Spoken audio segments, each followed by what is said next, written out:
لا إله إلا الله.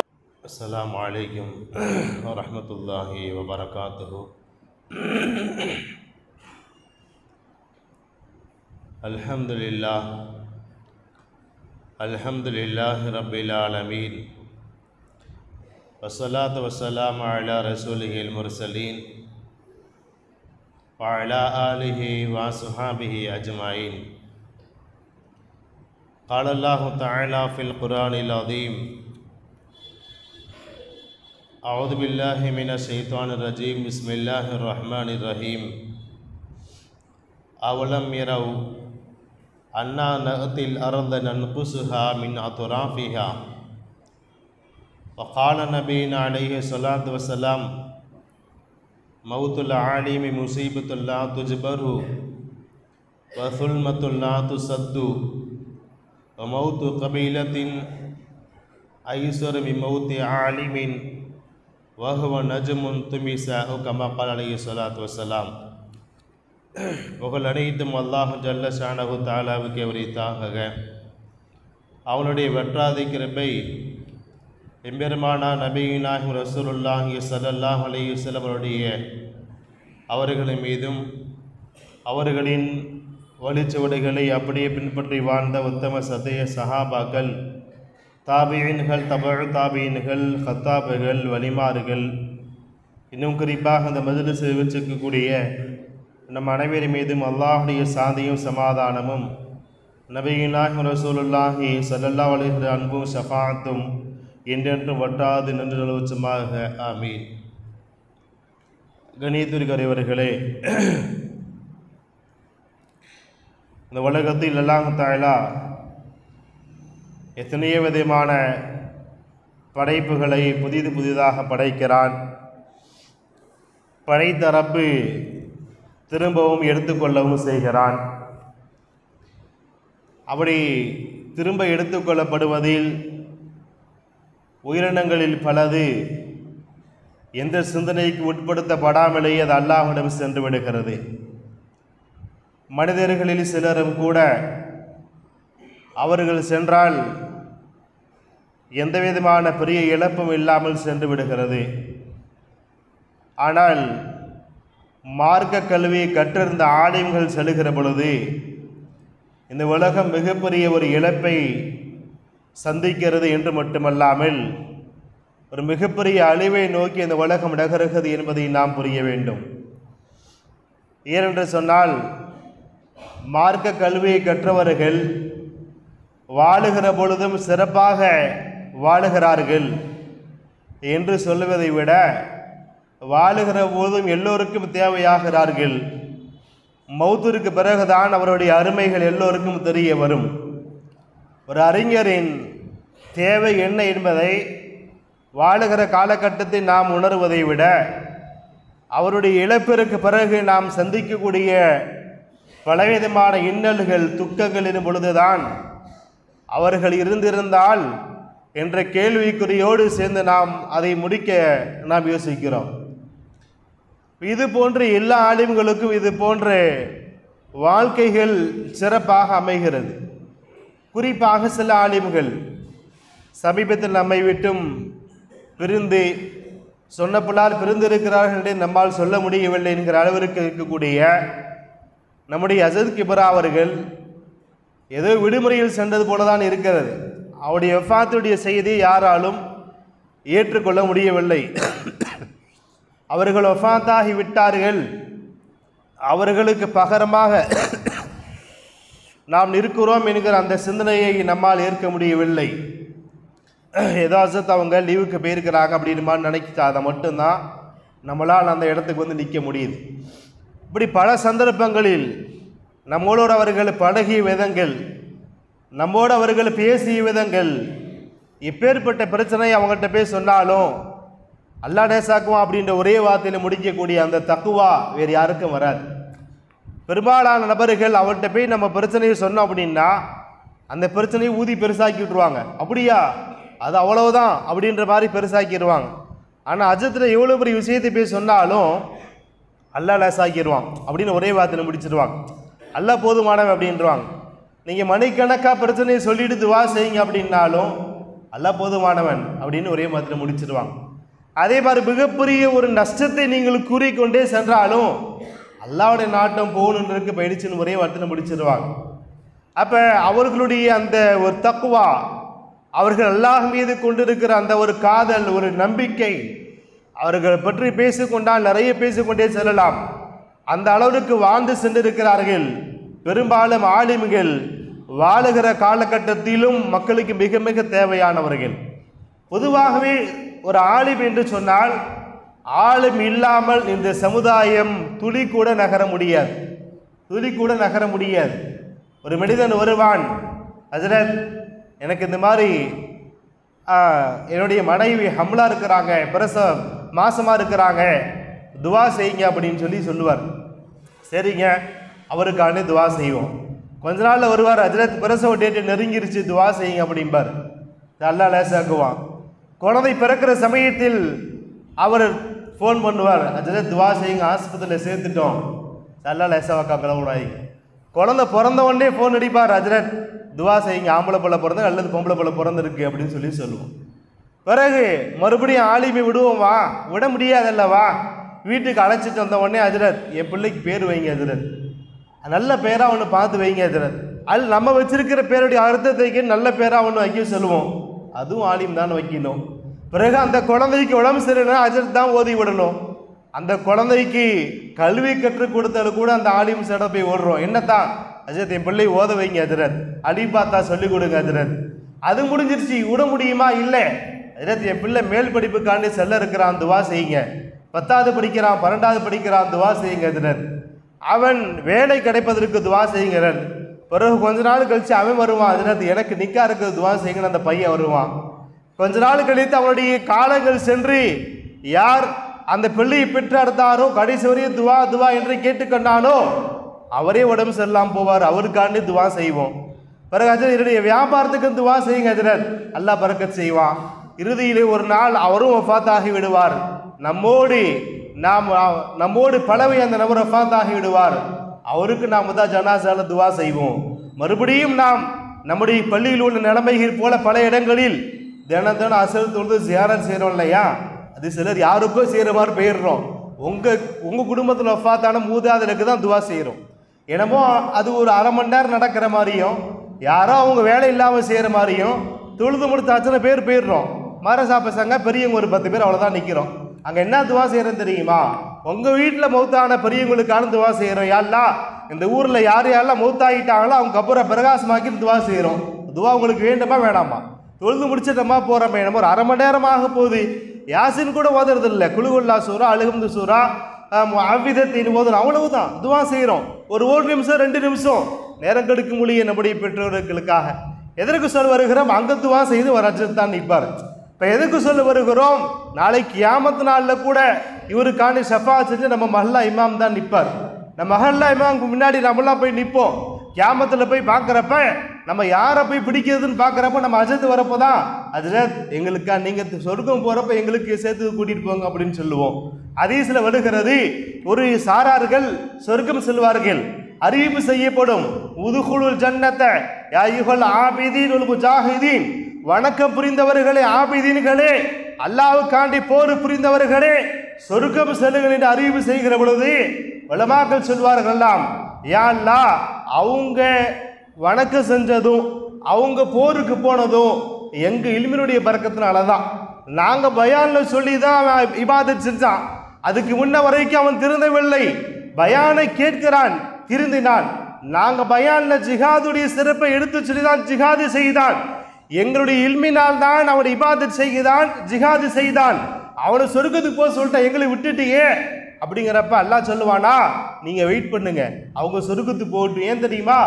நீங்கள் எல்லாம் என்னிடத்தில் சில மலக்குமார்களுடைய அந்தஸ்தை பெறுகிறீர்கள். நீங்கள் ஷஃபாஅத் செய்தால் நான் ஏற்றுக்கொள்வேன். நீங்கள் ஷஃபாஅத் செய்யுங்கள்.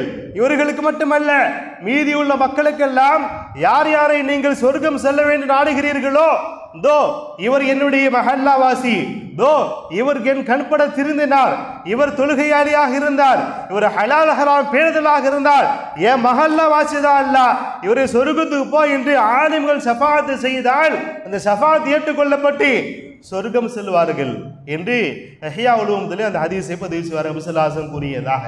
அப்ப பிறப்பிலிருந்து மௌத் வரை, ஏன் சொர்க்கம் வரை ஒரு ஆலிம் உங்களுக்கு அவசியம், ஒரு ஆலிம் உங்களுக்கு அவசியம். ஆலிம் இல்லாத எந்த ஒரு இடமும் அது உங்களுடைய வாழ்க்கையை நாசத்தில் கொண்டு போய் விட்டுவிடும். ஒரு வியாபாரமாகட்டும் தொழில்துறையாகட்டும் எதை செய்தாலும் ஆலிமுடைய ஒரு மஷூரா தேவைப்படுகிறது. அப்படிப்பட்ட ஒரு சிறப்பான ஆலிமை தான் நாம் இழந்திருக்கிறோம்.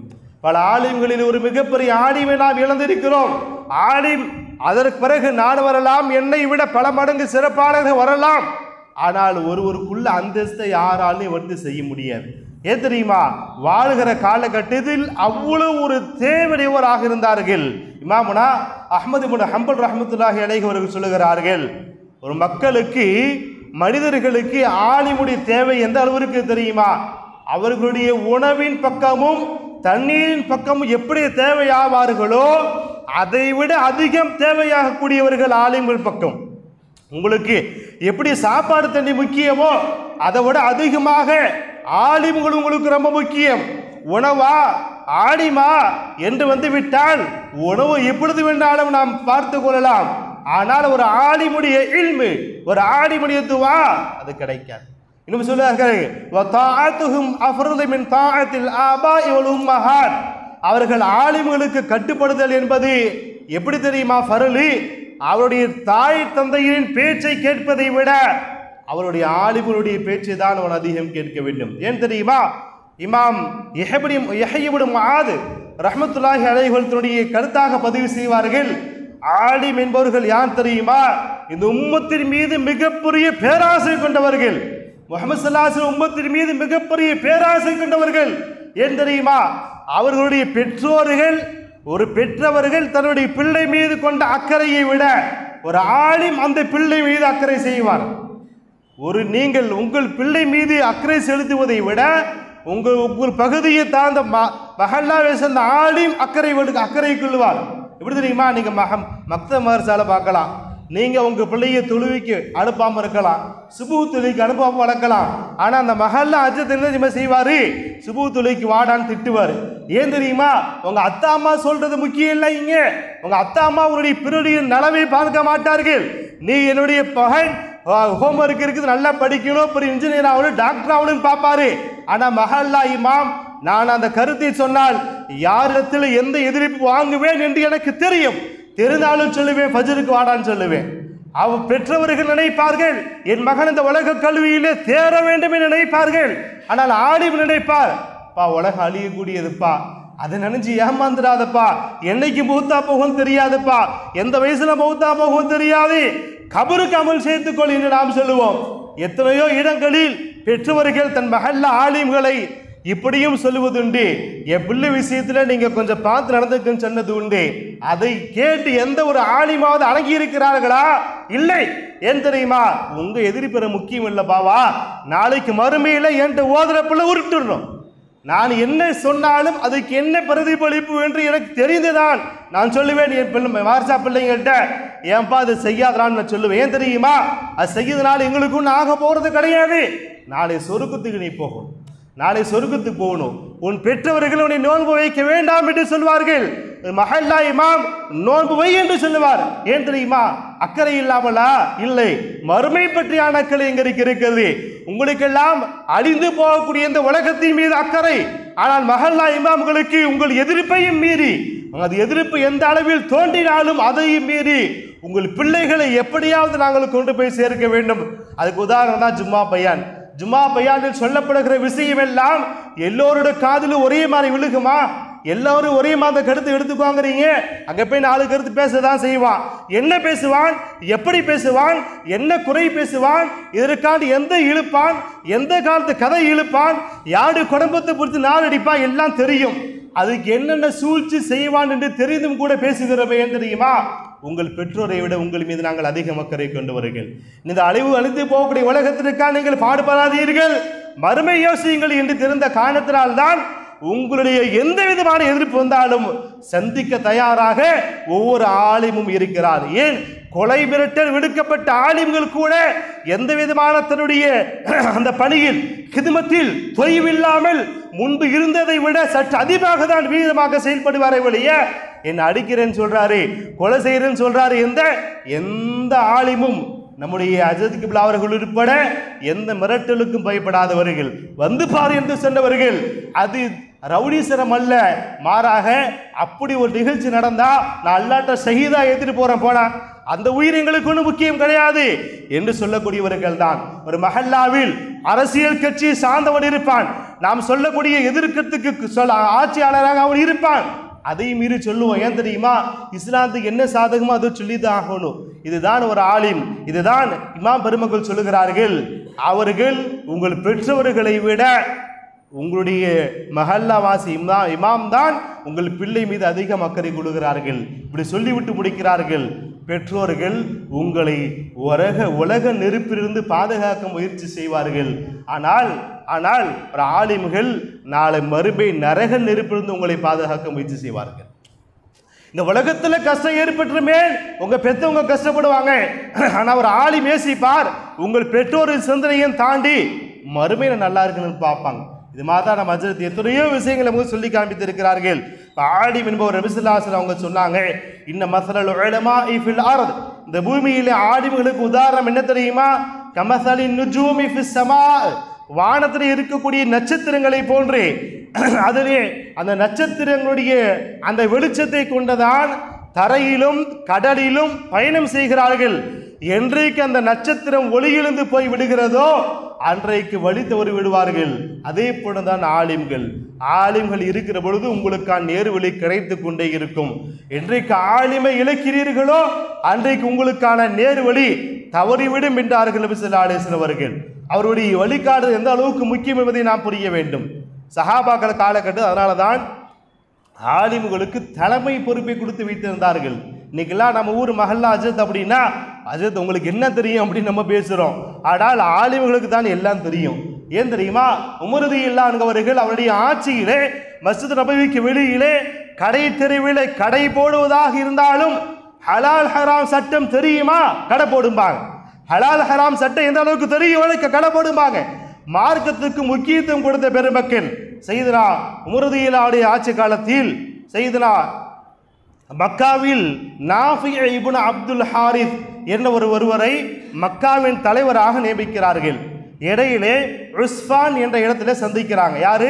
உமர் ரலியல்லாஹு நாஃபி ரலியல்லாஹு அவங்கள உஸ்ஃபான் என்ற இடத்துல ஒரு கிராமத்தில் சந்திக்கிறாங்க. அப்போ ஆட்சி சம்பந்தமாக பேசிட்டு இருக்கும்போது சொன்னாங்க, உங்கள் இந்த ஊருக்கு யாரு? இந்த உஸ்ஃபான் என்ற இந்த கிராமத்துக்கு யார் தலைவர் கேட்குறாங்க. இப்போ இவரு நாஃபி சொல்றாங்க, இப்னு அபுஸா அப்படின்னு சொல்றாங்க.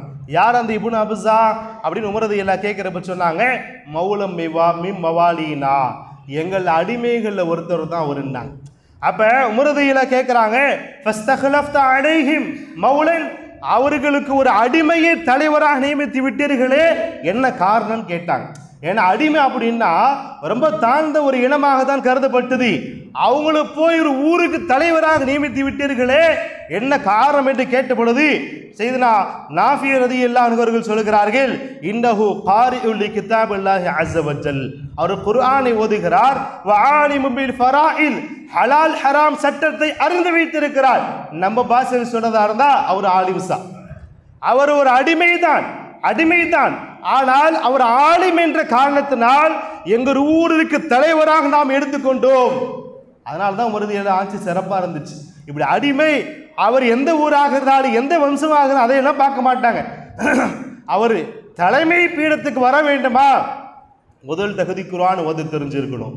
குர்ஆன் ஓத தெரிந்திருக்க வேண்டும். ஐங்கால தொழுகைகளை நிறைவேற்ற தெரிந்திருக்க வேண்டும். ஹலால் என்றால் என்ன, ஹராம் என்றால் என்ன என்பது தெரிந்தாக வேண்டும். நான் ஊருக்கு செல்லவில்லை, ஒரு பயணத்தின் பொழுது ஒரு கிராமத்தை நான் கடந்து சென்றேன்.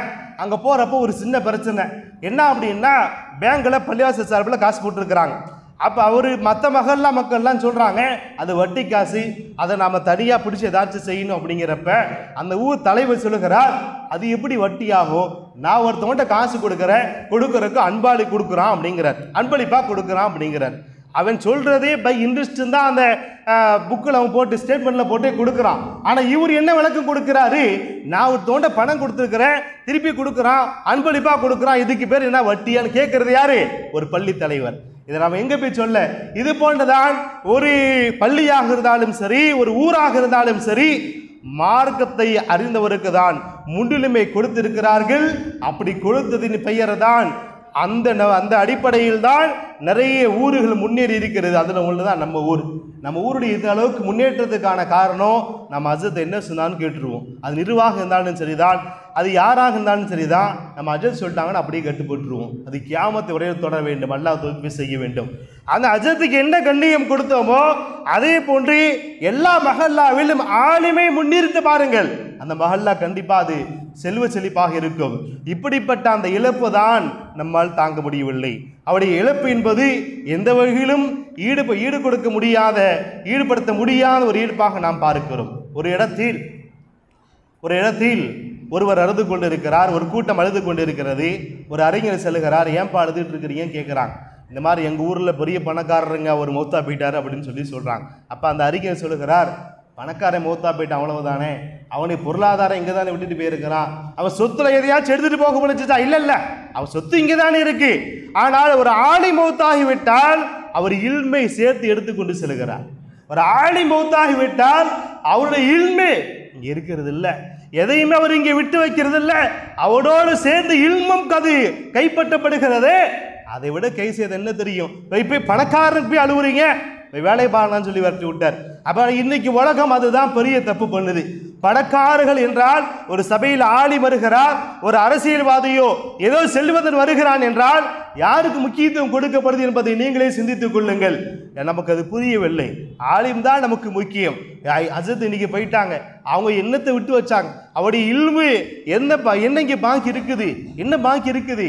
நாம தான் பாக்கி இருக்கிறோம். நபி ஸல்லல்லாஹு அலைஹி அவர்களே சொல்லி காண்பிக்கிறார்களே, அல்லாஹ் தஆலா இந்த உலகத்தில் இல்மை ஒட்டுமொத்தமாக கைப்பற்றுவது கிடையாது. இன்னல்லாஹ் லா யக்புதுல் இல்ம இன்திஸாஅன் யன்தஸிஹு மினல் இபாத். அல்லாஹ் ஒட்டுமொத்தமா இல்ம கைப்பற்றுவது கிடையாது. வலாகின் யக்புதுல் இல்ம பிகப்தில் உலமா. ஆலிம்களை கைப்பற்றுவதன் மூலமாக தான் இல்மை அல்லாஹ் கைப்பற்றுகிறான். ஹத்தா இதா லம் யுப்கி ஆலிம். எந்த அளவுக்குன்னா ஒரு காலம் வரும் எந்த ஒரு ஆளுமே இருக்க மாட்டாங்க. அப்ப இத்தகதனாஸ் ரூஸன் ஜுஹாலன், மக்களெல்லாம் தலைவராக முட்டாள்களை தேர்ந்தெடுத்துக் கொள்வார்கள். ஆலிமை தேர்ந்தெடுக்க மாட்டாங்க, முட்டாள்களை தேர்ந்தெடுத்துக் கொள்வார்கள். அவங்ககிட்ட ஒரு ஃபத்துவா கேட்கப்படும், எந்த அறிவும் இல்லாமல் ஃபத்துவா கொடுப்பான். எனக்கெல்லாம் அதை சொல்ல தகுதி இல்லை. நீங்கள் நம்ம ஹஜ்ரத் கிப்லா அவங்ககிட்ட பார்த்தீங்கன்னா எத்தனையோ விஷயங்கள்ல நம்ம தெளிவாக சொல்லிடுவாங்க, இல்லை எனக்கு அது பழக்கம் இல்லை அப்படின்னு தெளிவாக சொல்கிறாங்க. அது தெரியலன்னா தெரியல. இமாம்களுடைய மிகப்பெரிய ஒரு பொக்கிஷமே, ஒரு அழிவானைக்கான அடையாளமே தெரியல முடிஞ்சிச்சு. ஆனால் இன்னைக்கு அப்படி இல்லை. ஏதாவது சட்டம் கேட்டிங்கன்னா என்னது கேட்டான்னு சொல்லுவான். சொல்லப்போனால் நம்ம நிற்போம், நம்மகிட்ட ஒரு 4 பேர் இருப்பாங்க, ஒருத்தர் சட்டம் கேட்பார், நம்ம சொல்றதுக்கு முன்னாடி கூட இருக்கணும் அஜத்தை மாறிடுவான். இவன் சேர்ந்து அரைக்குறைய அவனை போட்டு குழப்பி விட்டு அவன் கேட்கறது ஏன்ட்ட நீ வாய் பத்திட்டு இருந்தா இந்த 2 சேர்த்து கிடைக்குமா கிடைக்காதா? ரசூல்லாட்ட அதுதான் நடந்துச்சு. ரசூல்லாட்ட எத்தனையோ சட்டங்கள் கேட்கப்பட்டது. கூட இந்த சஹாபாக்கள் தந்த தெரிந்தாலும் ரசூல் வாயால் அதை வெளிப்படுத்தணும்னு கேட்டாங்க. இன்னைக்கு நம்ம நின்னோம்னா கூட இருக்கிற அரைக்குள்ள சார் இருந்தா போதும், அவன் சேர்த்து சட்டம் சொல்ல ஆரம்பிச்சிருவான். சொல்லிட்டு நம்மள அப்படிதானே அஜத்து கேட்பான், ஒன்றையா கேட்டான் அவன். இன்னைக்கு எதுக்கு எந்த அளவுக்கு இருக்கிறோம் அப்படின்னா, நமக்கு தெரிஞ்ச அறக்குறை விஷயத்தை எனத்தையா உளறி கொட்டிடணும் அப்படின்னு மாதிரி தான் நாம இருக்கிறோம்.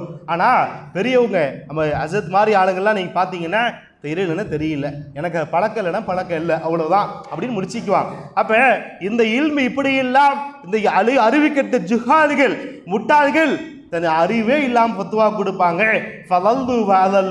தானும் வழிகட்டி பிறரையும் வழிகெடுப்பார்கள் என்று நபி ஸல்லல்லாஹு அலைஹி வஸல்லம் கூட்டாங்க.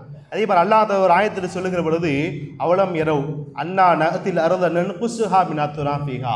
ஒரு ஆயத்தில் அல்லாஹ் சொல்றான், அவர்கள் பார்க்க வேண்டாமா பூமியை ஓரத்தின் பகுதியிலிருந்து நாம் குறைத்து கொண்டு வருகிறோம் என்று சொல்லுகிறார்.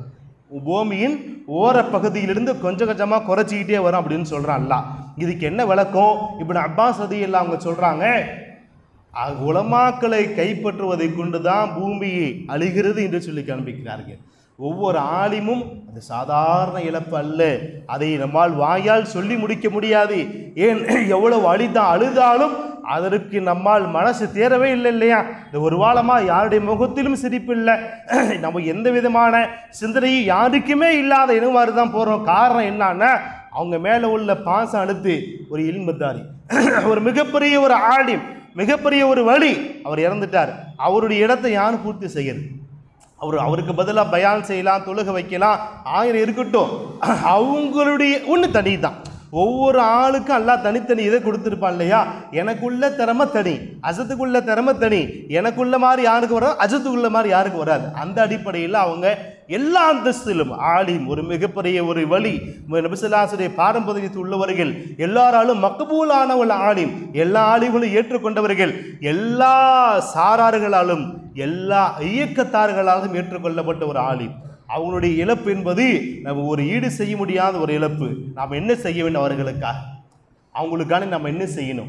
அவங்க மேலே கவலை வர்றது ஏற்கதான், அவங்கள நினச்சி அழுகிறது ஏற்கதான், அவங்கள பற்றியான நினைவுகள் நாம் பகிர்றது ஏற்கதான், அவங்கள பற்றியான எது பயானா எது ஒரு பகிர்றது ஏற்கதான். ஆனால் அவங்க என்ன விரும்புகிறாங்க? இன்னைக்கு நிறைய நபர்கள் அவங்க வேலை முஹப்பத்தை எப்படி வெளிப்படுத்தணும்னு தெரியல. அஜத் என்ன விரும்புவாங்க தெரியுமா? அவங்க வாழ்க்கையில் தஹஜ்ஜத்தை விட்டதே கிடையாது, வாழ்க்கையில் தஹஜ்ஜத்தை விட்டதே கிடையாது. பல ஆலிம்கள் சொல்லியிருக்கிறான், நைட்டு தூங்குது 12, 12:30, ஆனால் 3:30க்கு கட்டாயமாக எழுந்திரிச்சிருவாங்க. சுபுகு தொழுகன்னா அஜத்துக்கு அவ்வளோ ஒரு பிரியம். இயற்கையாகவே எல்லோருக்கும் உள்ள சூழலை மாற்றி இருக்கும். நீங்கள் நல்லா கவனிச்சிங்கன்னா தெரியும், எல்லா ஆலிம்களுக்கும் சரி, எல்லா மக்களுக்கும் சரி, அதிகாலையில் ஒரு மாதிரியாக டல்லாக தான் இருக்கும். காலைல எழுந்திரிச்சோன்னு சுறுசுறுப்பாக இருக்க முடியும், இருக்காது இல்லையா? அவங்க தொழு வைக்கிறது கூட அதிக ஃபஜ்ர் தொழுகை விட மக்ரிப் இஷா கொஞ்சம் நல்லா தொழு வைக்க முடியும். ஆனால் அஜத்துக்கு ஃபஜ்ர் தான் உத்தியோகமாக வரும். ஃபஜ்ர் தொழுகைக்கு அதுக்கு ஈக்குவல் யாருமே முடியாது. அஜத் தொழு வச்சாங்கன்னா என்னமோ மக்ரிப் தொழு வைக்கிற மாதிரி அவ்வளோ ஒரு உற்சாகமாக தொழு வைப்பாங்க. அது எங்கிருந்து வந்தது? உடம்புல உள்ள அந்த தாக்கதே கிடையாது, அல்லாட்டிருந்து வரக்கூடிய சக்தி அது. நம்ம காலையில் எழுந்திரிச்சு பேச முடியல, அது சுபூரில் தொழுகு வச்சாங்கன்னா அது ஒரு பகல் பொழுது மாதிரி இருக்கும். இப்படி அவங்களுடைய அந்த இழப்பு பெரிய மிகப்பெரிய இழப்பு. நார்மலாக ஒரு மனுஷன் இறந்து விட்டால் அவர் 3 விஷயங்களை தான் அவருக்கு நன்மை சேர்க்கும். ஒன்று, அவருக்கு துவா செய்யக்கூடிய குழந்தைகள், 2வது சதக்கத்துல் ஜாரியா, 3வது அவர் கற்றுக் கொடுத்த இல்மு. இங்கே தான் நம்ம யோசிக்கணும். அஜத்துக்கு நாம் நன்றி செலுத்துறதா இருந்தால், அவங்க மேலே பாசம் வச்சிருக்கிறதா இருந்தால், அவங்க மேலே பாசம் வைப்பதாக இருந்தால், அவங்க நமக்கு என்னென்ன விஷயங்களை கற்றுக் கொடுத்தாங்களோ அதையெல்லாம் செய்யுங்க. சுபுகு தொழுகைக்கு எவ்வளோ முக்கியத்துவம் கொடுத்தாங்க. நாம் எத்தனை பேர் சுபுகு தொழுகிறோம் தொடர்ந்து? அஜத்து கவலைப்படுவானா? கவலைப்பட மாட்டாங்க. கொஞ்சம் யோசிச்சு பார்க்கணுமா இல்லையா? அங்கே போய் பார்ப்பாங்க, நான் 55 வருஷம் இமாமத் செய்தேன், எத்தனை மக்கள் சுபுகு தொழுகிறாங்க? எப்பா என் மேலே உள்ள பாசத்தில் எதுலேயே வெளிப்படுத்துறீங்க? நான் சொன்ன சுபுகு தொழுகை வெளிப்படுத்துங்கப்பா. நான் 5 நேரம் தொழுக சொன்ன எங்கே வெளிப்படுத்துறீங்க? அதுதான் அஜத்துக்கு உதவும். வேற நம்ம செய்கிற எதுவுமே அஜத்துக்கு போய் சேராது. அஜத்துக்கு நாம் செய்யக்கூடிய நன்மைகள் தான், அதான் அவர்கள் கற்றுக் கொடுத்த இல்மெல்லாம் நன்மையாக போய் சேரும். எந்தெந்த கற்றுக் கொடுத்தாங்களோ அதையெல்லாம் அமல் செய்யணும். அப்போ தான் ஒரு நன்மை கிடைக்கும். அப்போ கேட்பாங்க, அஜர்த்து எங்கேருந்து நன்மை கிடைச்சிச்சுன்னு கேட்குறப்ப, உங்கள் மஹல்லா மக்கள்லாம் சுபு தொழுதாங்க அதனால நன்மை கிடைச்சிச்சும்பாங்க. மஹல்லா மக்கள்லாம் தஹஜ்ஜு தொழுதாங்க அது நிலைமை உங்களுக்கு கிடைச்சிச்சு. இது அஜத்துக்கு மட்டும் எல்லாத்துக்கும் இருக்குது தான். அஜத்துக்கு மட்டும் ஸ்பெஷலாக சொல்லலை. உங்கள் தகப்பனாக இருந்தாலும் சரி, யார் மூத்தா போயிட்டாலும், நாம் நாளே வஃபாத் ஆகிட்டாலும், நான் என்னுடைய பயானை கேட்டு எத்தனை பேர் திருந்துகிறீர்களோ அந்த நன்மையில் ஒரு பங்கு எனக்கு கிடைக்கும். வேறு எந்த நோக்கம் எங்களுக்கு கிடையாது. அதை தான் பிரியப்படுறாங்க.